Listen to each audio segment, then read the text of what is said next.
When I first saw the Starlight-12 on Rocket Jump Ninja's YouTube channel, I was intrigued. For what it was offering, I decided to speedrun their website when they opened the shop for orders, and I was very lucky to get one. And I ordered the small version of the Starlight-12 Achilles. Size dimensions will be in the video description, but it's very small, smallest mouse I've ever owned, and it came in this very tiny box as well. Packaging is very simple. You open the box, and the first thing you see is the mouse. Mine has kind of a gold brown color to it. This is definitely the coolest looking mouse I've ever ordered. As you can see, it's very detailed, especially on mouse 1 and 2 with the lines, but once you start using it, you won't even feel those. It's kind of like the holes in the mouse overall, you just get used to them, but it's even less of that effect here. By the way, if you want an extensive review, I suggest watching Rocket Jump Ninja's video since he knows what he's doing. Or any other review for that matter. I am no product reviewer, and this is just my first impressions. I've played Counter-Strike for almost 20 years. Well, since its release. And I really believe a mouse like this would benefit any Counter-Strike player for its features. It feels like I'm holding a prototype design without the interior inside.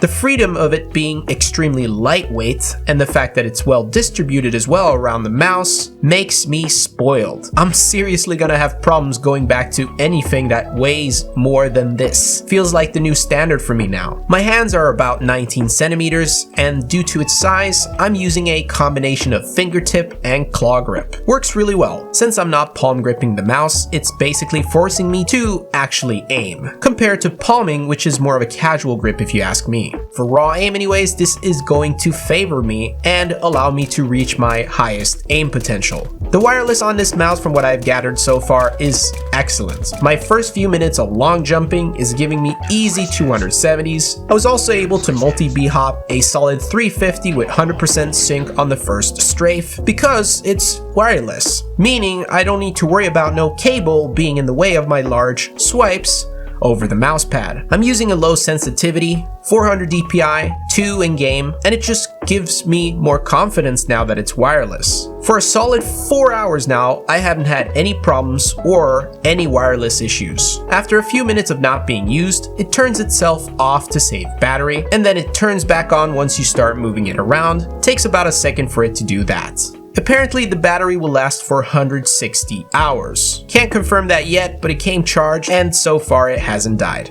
You get a soft braided cable included to charge it, which is about 2 meters I would say. Don't quote me on that, but it's long enough for any average setup. Besides, you're not supposed to use the cable anyways. The buttons feel very tight, but in a good way. Minimal post and pre-travel, and you won't accidentally double click with this mouse. The sides feel good, well placed, and they have just enough force to not accidentally click them. The scroll feels very tactical and clicky, but in a good way. However, if there's anything bad I would have to say about the mouse, is that the scroll wheel looks to be a bit off-centered, if you guys can see it. Now, say what you want, it's really not cheap, but so far it feels amazing to use and play with. I guess the scroll wheel looking off-centered is the negative thing I can say about it right now. Thanks for watching. And as always, if you enjoy my content, please slap a like, sub for new CSGO content, stay awesome, and go bananas.